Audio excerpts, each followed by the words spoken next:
Je le dis au sommaire de cette édition du journal, c'est aussi l'ouverture de la session ordinaire d'avril au Conseil économique et social, une session qui traitera les pétitions reçues en matière de sécurité dans la partie est de la RDC.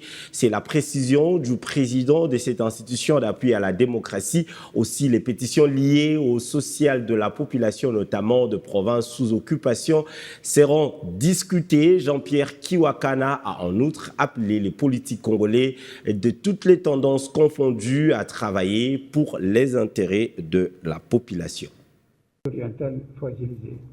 Première session de la 3e mandature au Conseil économique et social. Cette session ordinaire d'avril essentiellement budgétaire s'ouvre dans un contexte socio-économique et sécuritaire extrêmement difficile dans l'est de la RDC. À la cérémonie inaugurale de la dite session qui a rassemblé plusieurs membres du gouvernement congolais ainsi que des représentants du corps diplomatique accrédités en RDC, le président du CS a salué les efforts inlassables du président de la République et du gouvernement congolais, ainsi que la bravoure des vaillants combattants FARDC pour défendre l'intégrité territoriale de la RDC face à l'agression rwandaise.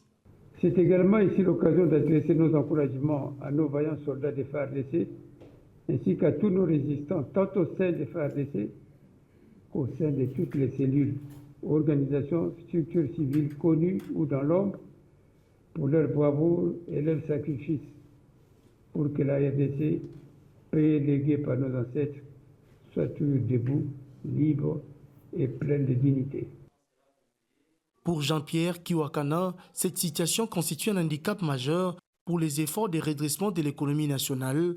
Il a alors rappelé le rôle capital des conseils de la République, conformément à leurs prérogatives, afin de donner des avis consultatifs aux institutions du pays en vue d'améliorer le vécu quotidien de la population congolaise.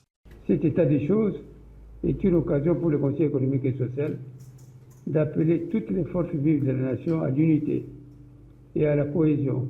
Voilà pourquoi nous suggérons une unification des efforts, des intelligences et des expériences afin d'arriver à bout de cette situation dramatique et affligeante. Le président de cette institution consultative a également dressé les grandes priorités de cette rentrée institutionnelle en s'inspirant des orientations définies par le gouvernement congolais. Au regard de l'ampleur du travail attendu, le Conseil de la République et autres experts du Conseil économique et social sont invités à redoubler d'efforts afin de consolider l'envol de cette institution qui a pour mission de concourir par ses avis, rapports, études et recommandations à la bonne gestion de la République.